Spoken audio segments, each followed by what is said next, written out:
how we map the transhumanist themes of super longevity, super intelligence, and super well-being with the Garda hype cycle emerging trends. Do-it-yourself biohacking, democratized AI, ubiquitous infrastructure, digitized ecosystems, and transparently immersive ecosystems. So, do they cover the bad yeah, sides? going through. Yeah? Does Gartner cover the bad sides as well? Just wondering. Nah, probably not. I think they just cover to have a separate section for that. They generally cover technologies, so it can be not how it's applied. Yeah, that's right. So I think we had a question from Eugene earlier. Did you get a chance? Yeah. Thanks for all the presentations. I was going to ask about that. At the moment, the government and a lot of public services derive a lot of revenue from income taxes. So if there's widespread automation, I suppose those income taxes and payroll taxes and what have you would be under threat. It's already discussed, robot tax. Yeah, so I was wondering whether there are many good ideas about how to make up for that shortfall. Tax companies properly. Yeah. So what did you about the international race to the bottom in terms of corporate taxes and companies being able to move offshore in that case? That's getting a very small little place to hide. Getting smaller and smaller and smaller. I think Japan brought in, I don't know if this is true or not, someone told me that they brought in some tax where they taxed gross profit. And by doing that, they're like, oh, we won't do business in your country. And then they're like, no, we just saved your whole money on accounting, because a 6-year-old can do your taxes now. How much money comes across the counter, they add it up from that, and then it's done. So they're doing that already? I'm not sure, that's what someone said. Okay, right. I don't know shit about it. See, if I was to go down, I'm a capitalist, I'm sorry, and things like that. If I was going to go in a different direction, which are the countries that don't have income tax? There's quite a few of them, like Saudi and everything, but why? Oil? Yeah, great. So that's part of the planet. Why isn't that being distributed? I mean, sure, I don't believe in taking away anyone's IP and things like that, but that's the Earth. And the Earth has obscene amounts of everything we need, from the precious metals to the oils and everything. That belongs to the planet, not just sitting on top of the frickin' thing. Yeah, but you've got to get it out. Yes, that's the cheap bit. It's who's sitting on top of it is where that's the painful bit. Because isn't petrol nearly $2 a litre now or something? You know, like that's because they just turned it down, didn't they? It's because the OPEC just turned down and just pushed the prices up. But that's the Earth. Why isn't that being centrally that wealth being centrally hit as opposed to the little things we do on top? I don't know. It's going to become common zone particles. Yeah, there's like that idea of the resource-based economy where you kind of map all the resources on the Earth and kind of treat the Earth as like a planetary ship, I guess. And like we've never done that. It's kind of just a free-for-all. It's like, well, whoever gets property land rights, like fucking go nuts. Who gets there first? Antarctica is going to be the next big thing. Yeah. The other big one to watch is rainfall. So China's increased its average rainfall across the last 15 years by a significant amount, to the point that it's actually having an effect on America's crops. But they have more people, so they say they should have more right, and they own whatever waters above. But they've been reasonably successful in what they've done. So I think that going to the future is a conversation we're going to have to have. It's like the Murray-Darling, right? Everyone's affected downstream. And you know, every river, every farm, you take it away from here, there's problems in India at the moment, and every main river that goes through multi-countries and everything like that, the guy that's at the top of the stream, he's in charge. If he can pollute it, he can do whatever the hell he wants to it, charge for it. So that's the issue. So I don't believe that. Like that's the common. If anything's the common wealth or the common thing is the planet itself. Just going back to you raising the issue of taxes and what's going to make up the tax base.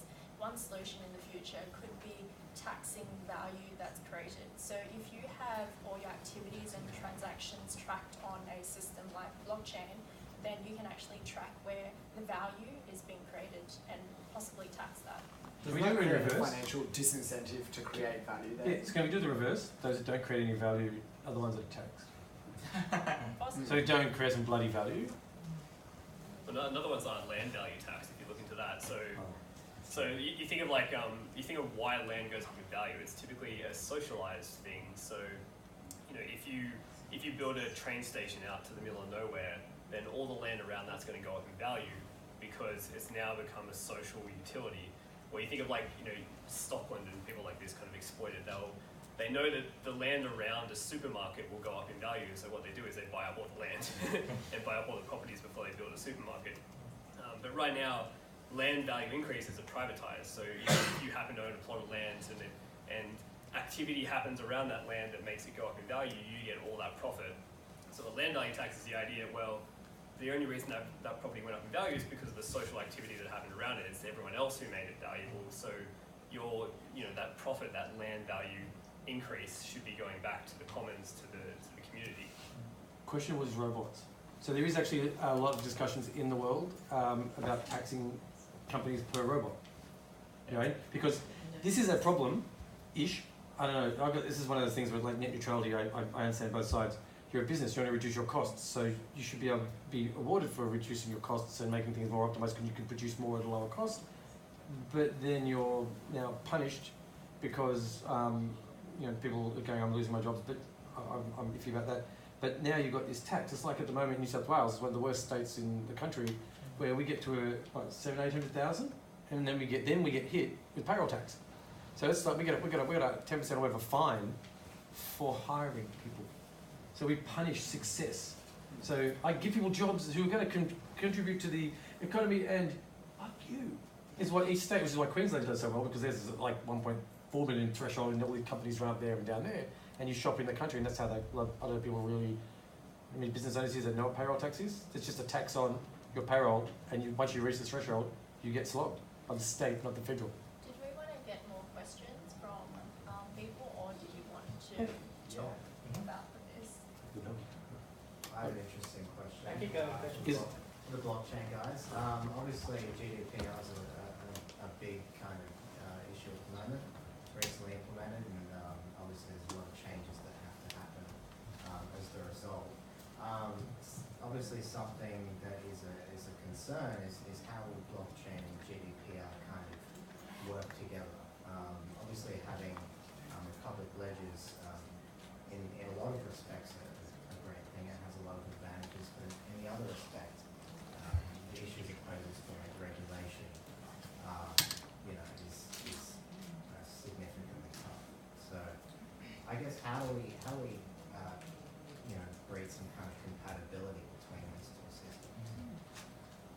I think GDPR is probably going to be on the way out, to be honest, because there's so I don't think you can enforce it. It's a problem. Yeah. Like I watched something recently. Some guy was like, "Oh, if you create content on YouTube in one country and move between them or something like that, you violate it." So if the whole entire populace is violating this all the time, I think the whole thing's going to have to go back to the drawing board. My point is not GDPR, but actually the public really values privacy. Yeah. And they're going to Who says? Well, the fact that GDPR is a thing in the first place. Certain age groups. Right. But who's making the laws? Old people. Well, I mean, the Cambridge Analytica side is like a pretty big deal. You talk to anyone under about 25, and most of the time they couldn't give a shit.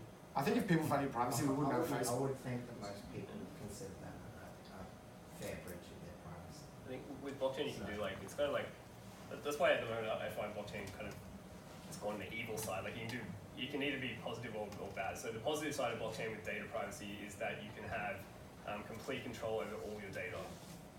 And then you just kind of so you have complete decentralized identity, so it's not like the government controls your identity, you control it, and then decentralized data that's paired to that identity, but also obfuscated so they can't be tracked back. And then you just kind of the future would work if Facebook or some app wants that access to the data, you just give it that piece.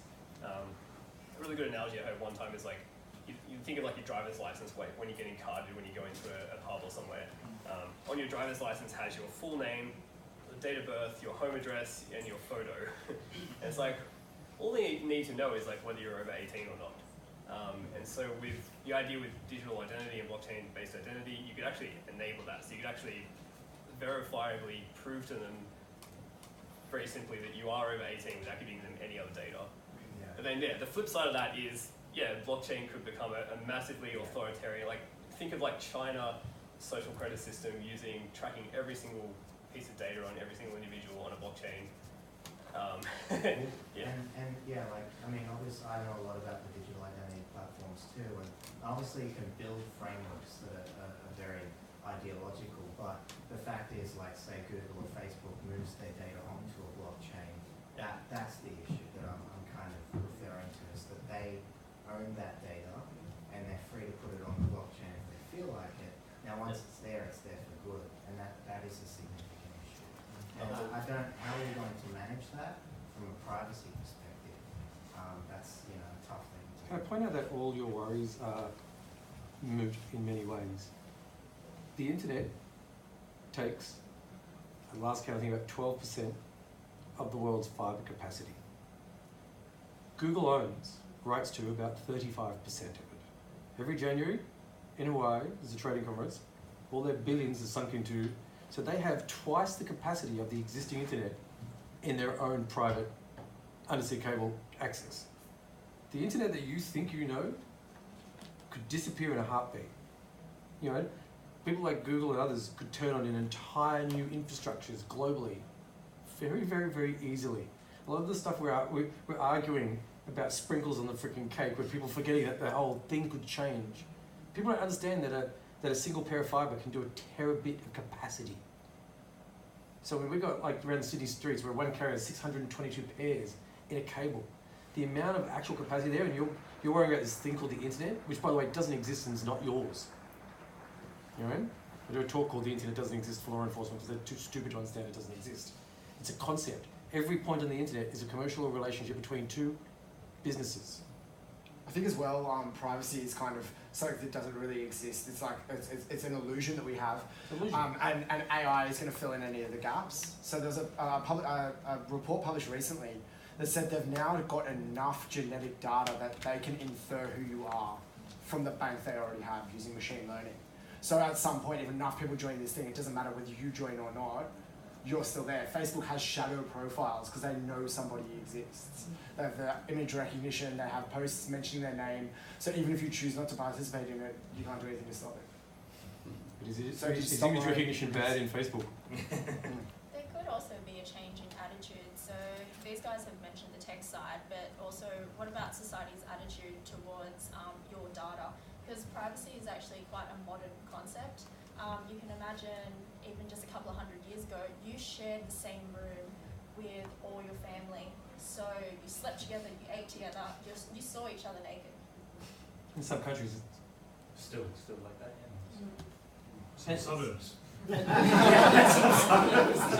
I think we're actually heading back that way a bit. James? I have a question on, say, cryptocurrencies and therefore by extension blockchain.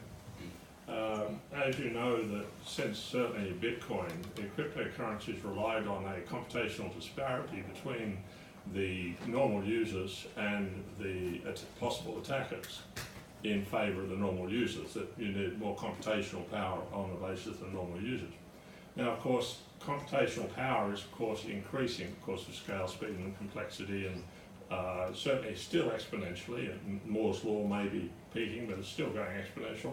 And we're also probably going to have quantum computers in the next few years, which will massively change that disparity between the small group at the top with access to the highest computational power to the ones below it. And at some point that will, because of the laws of exponentials, exceed the computational relationship between the average user and the potential attacker, which would tend to mean that cryptocurrencies with their current format will fail at some point in the future. Comment? Yeah, probably. There's a lot of I don't know exactly how they work, but there's all these quantum resistant blockchains. I don't know exactly what that means. Maybe it's just marketing bullshit. Well, the kind of quantum computing we do have, D-waves and stuff, they're like 8-bit, so they do one thing, go straight, 1,000 kilometers an hour, but don't turn. So we actually have quantum, but it's very stupid. You know, so that's the key thing, is it's resistant because it adapts, and therefore the quantum can't think. So it can smash some things, so image recognition in Facebook at the moment, Facebook's now got access to a couple of D-wave quantum for image detection. Why? Because of all the people committing suicide live, and they're trying to figure out how to stop that. That's one of the greatest fears in law enforcement. We had Stevie Stevenson kill 16 people live on Facebook Live by running up people and just shooting them in the head. And there's people like girls committing suicide, people I've got a paper that I'm writing on it, which is trying not to go back to, because it's terrifying. And so you want people like Facebook going, I don't want you having image recognition, but I need you having image recognition. So the minute they hear the right words or see the right image, cut off so these people, because this thing I'm working on is called the last 15 minutes of fame. You know, you're gonna go out, let's go out with 10,000 people watching. And so I kind of want them to have it, don't want them to have it. but it's really good at looking at specific images and stuff, but really dumb at many other things, which is why what we're talking about the cryptos thing is there is some resistance, and it'll be, I don't know if we're years, I think it's probably a good 10 to 15 before we've got general quantum. Some people in the community are working on security modules to prepare for quantum computing. I forgot what they're called, and they've also said that eventually we may have to fork it to for security issues. So installing the right modules and also forking when the time comes. Computer security. Or you could just go back to centralised. Well, what thing? Okay. What makes Bitcoin or any cryptocurrency safe? Sorry? Decentralization. I could code it tomorrow, and I could take out most of them on the planet. That's not hassle. You want a DDoS attack is what we do all the time. I could weaponize every little thing you could hack in the world, tens of millions of things. You could destroy crypto in a heartbeat if you wanted to. This is not hard stuff. This is stuff that I do. It takes a lot of computational power, I think, So you to do it. distribute it everywhere. Well, it's already a distributed Make system. this attacking thing. I think the thing that makes it really secure is the fact that it takes too much computing power to falsify a transaction. Well, the only thing that stops us is that it's sustained. So I could take out Bitcoin globally for a period, and then, but I'll run out of steam to keep powering it at that point. At which point you have to roll back, and then it goes back to life again. Yeah. Leo? Well, you could take it out for somebody forever, basically. and also, remember, things like Bitcoin are very slow. Well, inherently, one of the problems is that you're effectively copying the entire blockchain into everybody's wallet. And so they're getting bigger, more data. It's just... Well, Leo's one of the OG investors. I don't know what his thoughts on that. So, Leo, what do you think, Leo? And stuff, yeah. Anyway, What do you think, Guy? Can we do kill not it? talk about Satoshi. Hey, leave Craig alone. This question is actually geared more towards, I guess, Meow. I heard just recently that there's some sort of human resistance to CRISPR techniques. Yeah. In your talk, I don't know if I missed the beginning of it. No, when you I mentioned didn't it, actually. but I didn't. I wanted to know your thoughts on I that. omitted that from the Because talk. that would shut up all our transhumanists. Stop streaming, stop streaming. If I can't be skinny and grow 7 feet all of a sudden. Well, CRISPR's only good for CRISPR's only good for embryos. Okay. So it doesn't really. The reason I left it out is it's kind of no consequence. So when we're doing CRISPR, we're not generally getting like one egg and squirting something in. We're probably getting a whole bunch of eggs, and we're just going to smash it with a whole heap of DNA. Put the CRISPR in, let it work its magic, then look to see which eggs glow, basically. Because we'll probably put a fluorescent tag in there, and that will indicate that it's been successful. But about 95% of people have an immune reaction to CRISPR. So as adults, we're never going to use CRISPR. But Wow. I didn't think we're ever going to use CRISPR anyway. I think gene therapy will probably be done by adeno-associated viruses. So when I was making the presentation, there's actually tail genes for mammals in some viruses, Wow. which is pretty exciting. So maybe you could have cat influenza, Yeah. and then all the babies for the next generation get born. But also, The Rock has to do a movie where CRISPR isn't scary. Yeah, and that's everyone will be fine, you know? But yeah, so for adults, it's probably not going to happen. But it's a good thing. It means that we're not going to get sick from bacterial viruses. Yeah. But everything, there's still a lot of weaponization in your Oh world. mate, it's all yeah. If any biologist decides to go rogue, we're all fucked. Like seriously. So be nice to me. Any more questions before I get through some topics that you guys want to talk? Sorry, Jay? You mentioned that law enforcement, All of them. police, they're not aware of all these threats, these technological threats. Who's educating them? Besides yourself. Mark. That's a bulletproof vest he's wearing. That's right. The problem is and I've come back, I realised over the last year or so, is siloing is the problem. There's a lot of very, very, very smart people that know an amazing amount about the shit that they know about, that can't butter their bread. You know, they can't dress themselves, you know, but they're amazing programmers. I used to, what about Dwayne? Dwayne was a programmer that used to do amazing work, but you have to feed pizza at the door to him because the smell was so bad. And he nearly starved because he couldn't figure out how to write an invoice. So this problem is, siloing is where people know an amazing amount about stuff, but we're generalists. someone called me Mr. 10% recently, and I was like, should I be offended? Just 80%. No, which means no, a lot about a lot. So if you have to take a lot of things from bio, with crypto, with and blockchain, with cybersecurity, with weaponization, with laws, with politics, with ethics and moral, and be able to bring them all together. And there is bugger all. And even a lot of the geniuses here are amazing at what they know about. I went to one event, it was about artificial intelligence, and I was sitting up the back, and I felt really stupid, all these people talking about amazing stuff, and they're like, we can control artificial intelligence, and we'll be able to do what we need to do, we'll just only teach it what we need to teach it, and we'll be able, and it won't go rogue in anything. And I'm like, and then I stood up the back and went, yes, but North Korea and the bad guys are just going to make it watch horror fucking movies all day long and make it, and then it's just AI wars, and they were like, ah, shit. Because like they had this theory that everyone's just going to, we've all got the stupid idea that we all believe in the same religious, moral, ethic concepts. But whatever we want to outlaw, like if you really think there are not clones running around, given that we'll be able to do Dolly and etc. 30 years ago? It's 1996. If there are not actual adult clones running around, I'd be freaking damn well surprised. Because there are countries that are just going to go, or scientists are going to go, laws? Really? You know, we know that's not our real meow. That's our backup. You've got commercial. you have commercial. In the US, you've got commercial pet cloning services. Do we have? Is that allowed here? So we have commercial pet cloning services in the US. No one's done it in Australia. I don't think there's any laws. Or there might be a few laws. I don't think there's any companies that do it here. But if you did it, you'd have to have an animal ethics committee. Yeah, seriously, everything in this country is hard. International waters is only 20 nautical miles east. Some of the research that we do, we're not allowed. The AMAs, they're just bastards, because like we're just not allowed to experiment on humans. Floating You know? But I need to. Like with things like weaponizing virtuality, we need to understand the psychological effects on all of these things. People have no idea how much virtuality is going to destroy everybody. You know, that is like when you just take away the people world and you change. Like we know what we can do with subliminal visuals and everything. You immerse that. Oh, you're fine. Where can we go to test those things? Oh, I've got some scenarios that if anyone wants to be broken, destroyed, just come. I'll give you a headset. Don't ever take a headset off me. Will you stop us at a safe word? Don't ever take a headset off me because like I can break you badly. When do you think the first drone attack will be? Like I've kind of the first drone attack. There's a place called Iraq. First drone attack. Yeah, like.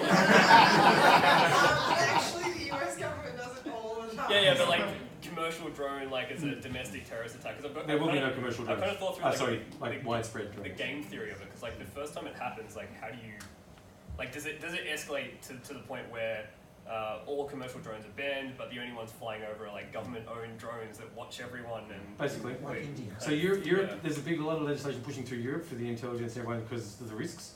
Yeah. So it's coming through Europe at the moment. The US is already like we think we've got drone problems. US, you got to register it, you got to do a whole bunch of different things like that. But commercial drones will not be a thing. Like as in, I'm talking about operators doing anything, I'm talking about delivering pizza and shit. And that's not because of any laws. It's because of you. So if you walk outside your door and there is something buzzing right above your head, what are you going to do? You're going to shoot. I love it. You watch too much fucking American TV. Where's your gun? Anyway, you're going to go, holy crap, and get out of the way. We as humans don't want that. Right? We don't want something flying above us, like, because it's like, we don't like mosquitoes as much as bloody something that might fall on us. If it's going to bring me dinner, I want it. No. You missed my point. But it's all about how. So Australia Post